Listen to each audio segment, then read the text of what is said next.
Cualquier civilización o sociedad ha anhelado la riqueza, tener la cantidad de recursos suficientes para ejercer una supremacía en un determinado periodo de tiempo o en un determinado territorio. Una riqueza que la madre naturaleza da, pero que también quita. Y este último y despiadado acto supone el despertar de un sueño, supone la bancarrota.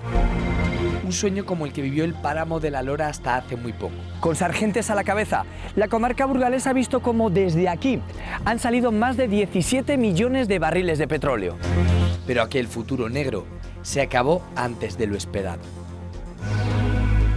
Jesús, ¿en qué situación se encuentra ahora el petróleo de Castilla y León, de esta zona? Estamos suspendidos por un tema de permisos, se nos ha acabado la concesión de explotación. Ahora mismo lo que se está es cerrando dicha explotación para abrir el nuevo concurso para solicitar una nueva concesión de explotación por 30 años, en la cual mi compañía se presenta. ¿Hay opción de que de aquí salga petróleo? El 15% de lo que hay se ha extraído. Nosotros hicimos una propuesta para una prórroga de 10 años donde barajábamos unas cifras de 107 millones de reservas de crudo. Lógicamente nosotros seguimos contando con esos 107 millones de barriles de crudo para explotar en los futuros 30 años. Por eso es el interés de la compañía petrolífera de Sedano el volver a conseguir la concesión de explotación. ¿Ese túnel tiene salida? Creemos que sí, y las conversaciones que tenemos con ellos y con el Ministerio, la verdad es que a día de hoy son positivas. ¿Puede existir un futuro negro para toda esta gente, por fin? La empresa apuesta por ello, porque si no, no estaríamos en esta situación. Llevamos parados ya desde el mes de febrero. Los trabajadores están suspendidos, pero siguen perteneciendo a la compañía. Somos unos privilegiados, porque somos el único campo en tierra en la península ibérica.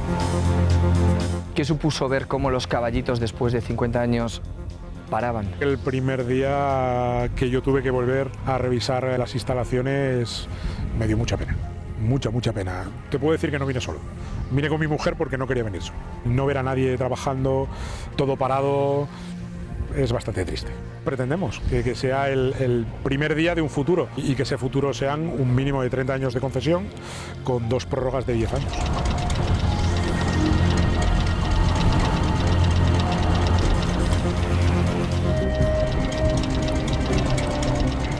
El de Sargentes es el último epílogo escrito en la obra teatral que es El sueño de la prosperidad.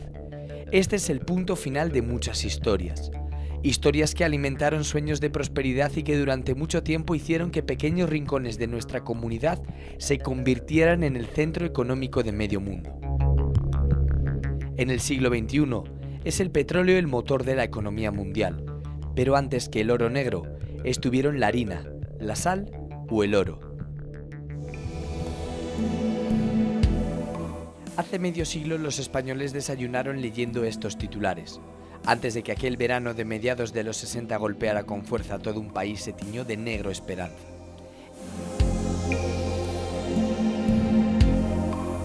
El petróleo había brotado del fondo de la tierra y lo había hecho aquí, entre 3 pequeñas localidades al norte de la provincia de Burgos, que hasta ese momento habían pasado desapercibidas.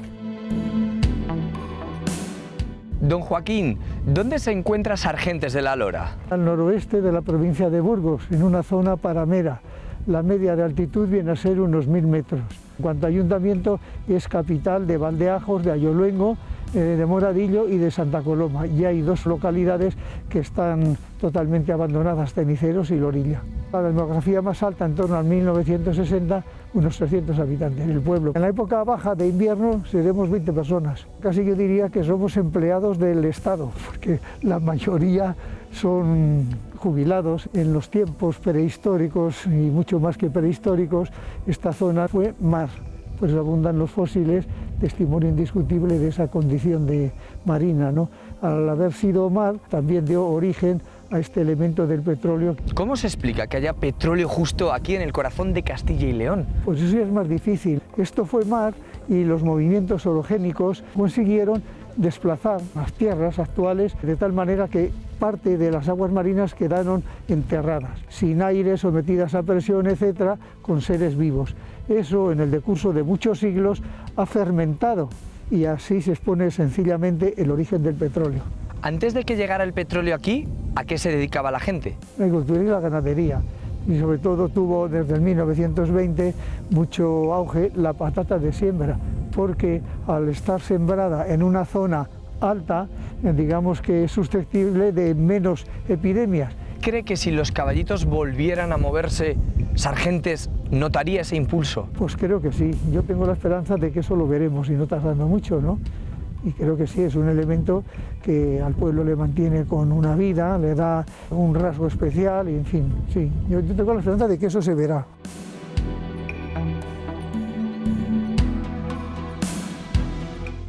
El 6 de junio de 1964, España entera ponía sus ojos en este mismo punto, conocido como el yacimiento petrolífero de Ayoluengo 1.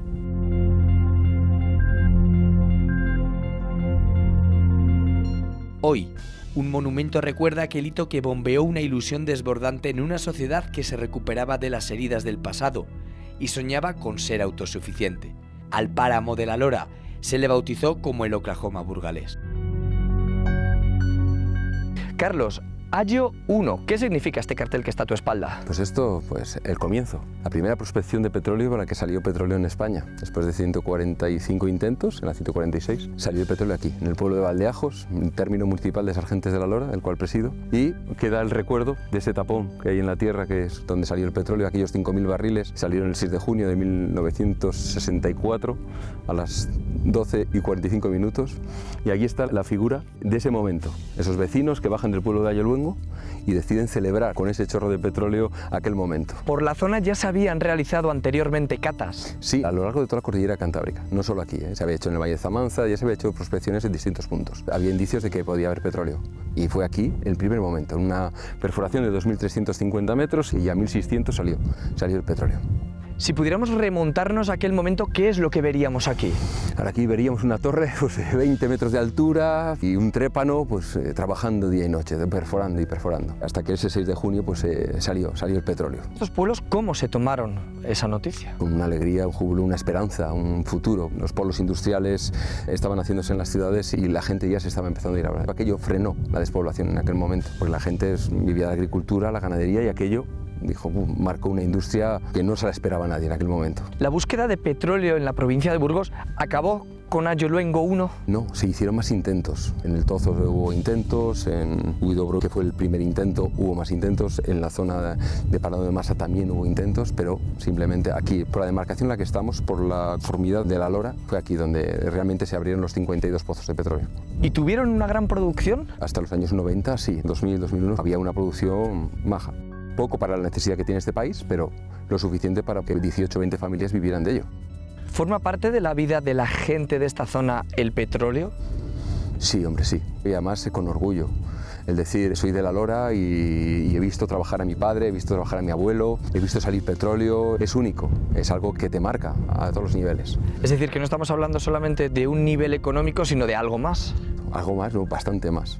Es algo cultural, es algo que lo llevamos todos dentro, es algo social, es nuestra seña de identidad. Tenemos varias, ¿no? Padre Manjón, los dólmenes, el tema arqueológico, pero el petróleo nos hace únicos. Dólmenes les hay en media España. El Padre Manjón abrió 400 escuelas, pero petróleo, los pozos, solo los hay aquí. Entre la década de los 60 y de los 70, más de medio centenar de caballitos como este rompieron el horizonte de la Lora. Su bramido consiguió rellenar hasta 5.000 barriles cada día. Los campos de cultivo dieron paso a la búsqueda del tesoro. La fiebre por el petróleo era una realidad. Cuando salió el petróleo aquí en esto yo tenía 7 años. Estábamos en el pueblo cuando pasó, he trabajado luego en muchos más, porque mi vida laboral ha sido el campo del petróleo. ¿Cómo era ese trabajo en los pozos? Las torres de perforación eran muy duro. Trabajabas en invierno, verano, con sol, con nieve, con agua, que yo era muy duro, muy duro. Hay que estar aquí para saberlo, es que por mucho que se pueda contar. Mucha gente de esta zona trabajaba en los pozos. En aquella época el que quería trabajar tenía trabajo. Aquí no había ningún problema de trabajo. Lo que pasa es que luego iba menos y cada vez se necesitaba menos gente, pero en principio todo el mundo tenía trabajo. Había 1000 dedicaciones, lo mismo que unos traían agua, otros tenían hostelería, otros tenían transportes cámara. Había movimiento de muchísima gente, ni de 200 personas ni 500, es que había mucha gente metida en el tema del petróleo. ¿Por qué se cierra un pozo? En principio los pozos que se han cerrado ha sido porque después de unos años de producción, que tenía una producción estable, normal, de 1000 barriles, 300 barriles, 500 barriles, pues a fuerza de años va bajando la producción y claro, las capas se van cerrando y decide la dirección que no es rentable y se cierra. Aquí en esto se han cerrado pozos que ahora mismo pues seguramente que en los últimos años quedan pesares de haberles cerrado, porque son pozos que producían 30-40 barriles y ahí están cerrados. ¿Y a usted le gustaría que los caballitos volvieran a moverse? Hombre, por supuestísimo, es que ya no es por mí en sí, a mí ahora mismo puedo decir ya, bueno, pues, pero es que la zona, yo estoy aquí día a día y acepto un montón, se ve todo como está, de capa caída, hasta triste incluso. No existe la misma alegría que teníamos hace 2 años, ¿cómo no te va a aceptar? Ya a nivel personal y un poco a nivel general de todo, está claro. Este es el verdadero icono de la comarca de La Lora. Los caballitos que durante 50 años han logrado arrancar de las profundidades el conocido como oro negro. Artilugios que parecen llegados del futuro, pero que aquí han conseguido sacar un 20% del petróleo existente. Ahora, Sargentes de La Lora se resiste a dibujar el punto y final de la historia petrolífera. Relatos que en otros rincones de la comunidad sí escribieron un doloroso final. La Tierra de Campos fue en el siglo XVIII el escenario de uno de los proyectos hidráulicos más ambiciosos jamás desarrollados en España y que pretendía conectar el granero de Castilla con el mar Cantábrico. El sueño de la España ilustrada, que tardó más de 100 años en convertirse en una realidad de más de 200 kilómetros, destinada a unir la meseta con Cantabria.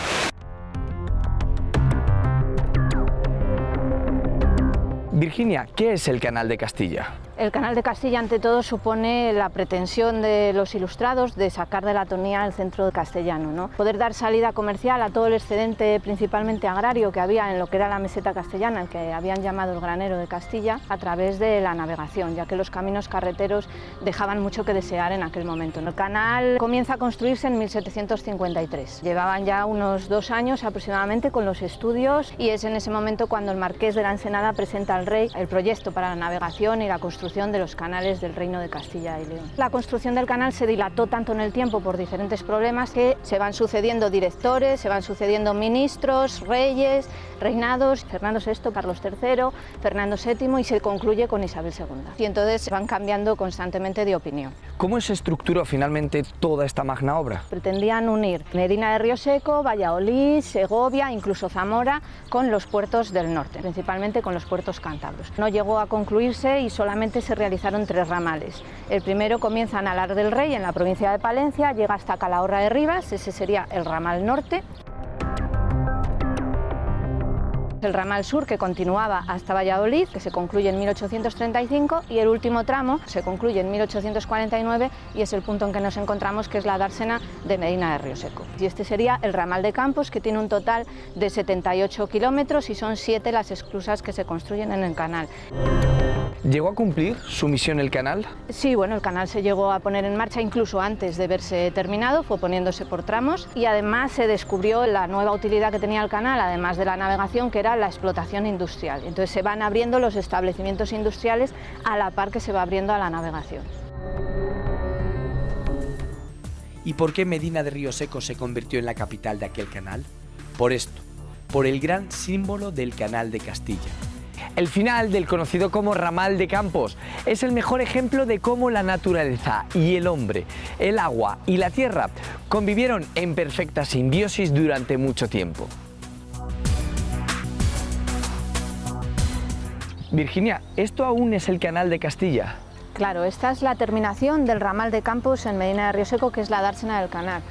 Las dársenas actuaban como puertos de interior, tuvo un gran tráfico de mercancías y por eso se planificó una dársena tan grande. Hoy día se conservan varios elementos ligados a la construcción del canal. En los antiguos almacenes había almacenes a ambos lados y también se conserva la casa del antiguo encargado del muelle y que curiosamente presenta un reloj de sol en la fachada. Se conserva una antigua barcaza para la limpieza del canal y también se conserva un poquito más al fondo el antiguo dique donde se reparaban y se construían los barcos y junto a él precisamente la casa del antiguo barquero que había en Medina de Río Seco, que era Ramón Chico. Era un puerto y junto a él se levantó también una plazuela en lo que había sido curiosamente un cementerio. En la construcción del canal se emplearon materiales procedentes de antiguos conventos desamortizados. ¿Qué supuso que el agua llegara hasta este punto? Era ver llegar agua ¿no?, a una zona que era completamente seca.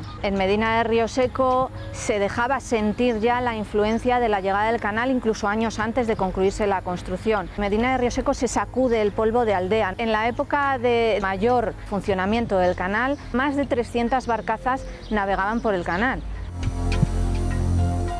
El ir y venir de barcazas fue la culminación de un proyecto que debió superar reto tras reto. El más complejo, el desnivel entre zonas. La cabeza del canal está a más de 850 metros de altitud y la dársena de Medina de Rioseco 100 metros por debajo. Nos encontramos en un punto clave para entender el funcionamiento del canal, ¿verdad? Esto es uno de los elementos principales para el buen desarrollo de la explotación industrial del canal y de la explotación a la navegación, que son las esclusas, para salvar el desnivel del terreno. El canal de Castilla, que tiene un total de 207 kilómetros de longitud construidos, tiene diferencias orográficas muy importantes. Hay un total de desnivel del terreno de 150 metros de altura. Lo que se hace es construir un total de 49 esclusas que actúan como escalones de una escalera. Se basan en el sistema de compuertas de tipo mitra, son un vaso de piedra con unas compuertas dobles que se componen también a su vez de unas guillotinas inferiores que actúan para evacuar o recoger agua. El barco entraría en la esclusa, se cerrarían tras él unas compuertas y entonces lo que se haría es llenar ese vaso de agua.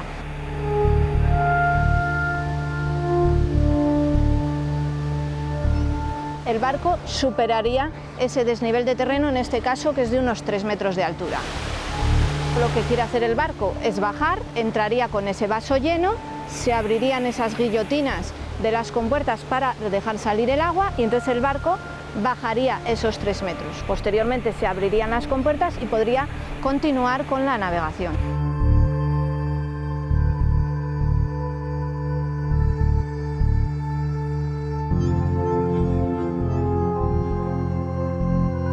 Actualmente nos encontramos en la esclusa número 7 del ramal de Campos. El ramal que cuenta con menos esclusas, un total de 7, porque era el ramal más llano.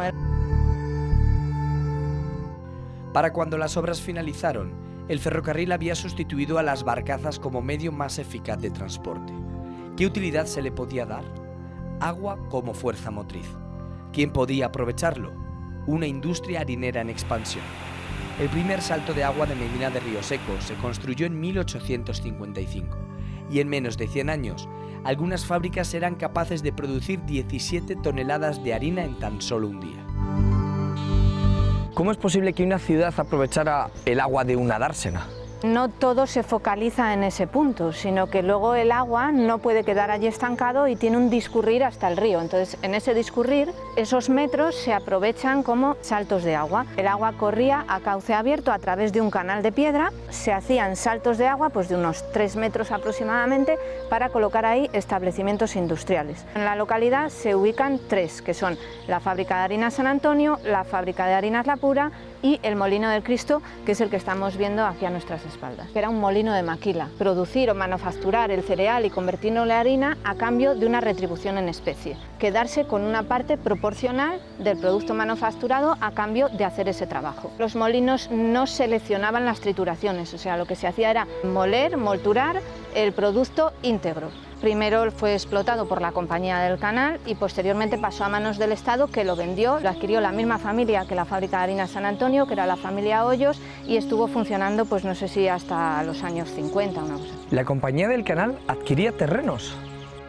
La Compañía del Canal fue la compañía concesionaria de la explotación del canal por parte del Estado. El Estado, cuando vio que era incapaz de asumir los gastos de construcción del canal, lo que hizo fue pasarlo a manos privadas y a cambio de que ellos concluyesen la construcción, les concedía la explotación durante 70 años. Una vez que acabó el contrato, revirtió de nuevo hacia el Estado.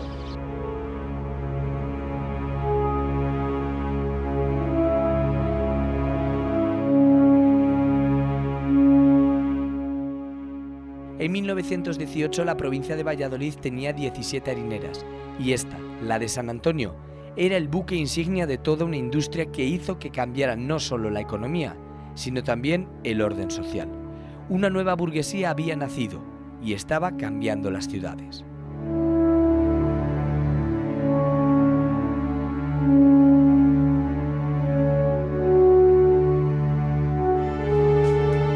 Virginia, ¿qué es este edificio que tenemos a nuestra espalda? Esta es la fábrica de harina San Antonio, ¿no? Es un edificio que se levanta majestuoso en la dársena del canal de Río Seco sobre el salto de agua del derrame que llevaba o conducía el agua de la dársena hasta el río. En 1853 se levanta la fábrica de harinas y se pone en funcionamiento. ¿Fue importante? Por supuesto, llegó incluso a exportar harina a Egipto. Aunque en un principio molturó con el sistema de piedras, pues muy pronto incorporó el nuevo sistema novedoso en España en las fábricas de harinas, que fue el sistema austrohúngaro, que funcionaba con cilindros. Entonces, a la par que se transportaban por el canal cereales, también se llegó a transportar el producto manufacturado. Y esta fábrica fue una de las más importantes en el ramal de Campos, si no la más, claro.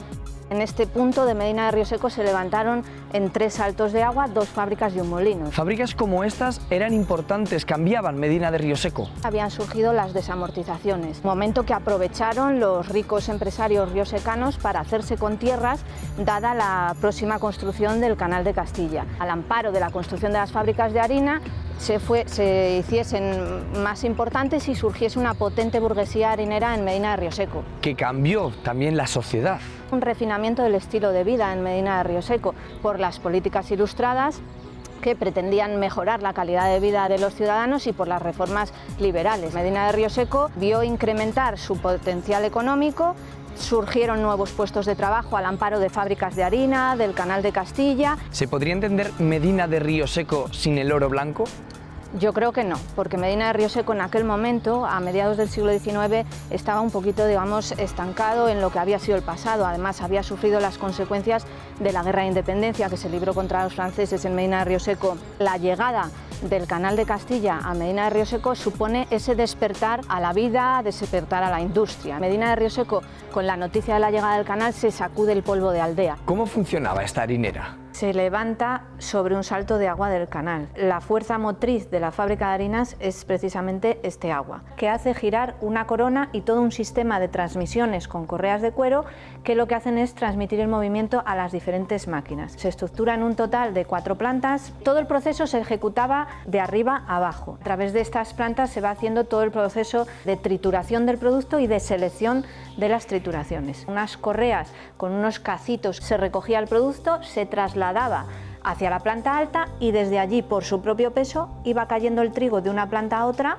para realizar todo el proceso, primero de limpieza y después de cernido y de selección. A un lado estaba todo el proceso de limpieza y luego ya se pasaba al otro lado de la fábrica donde estaban las trituraciones, hasta tener el producto completamente terminado. ¿Mucha gente de Río Seco estaba vinculada a la fábrica de harinas? Claro, date cuenta que las familias vivían en Medina de Río Seco vinculadas a las harinas, a la ganadería y a la agricultura principalmente, con lo cual un gran porcentaje de los habitantes riosecanos estaban vinculados al Canal de Castilla, al polvo de harina, a la harina, al trigo y al cereal.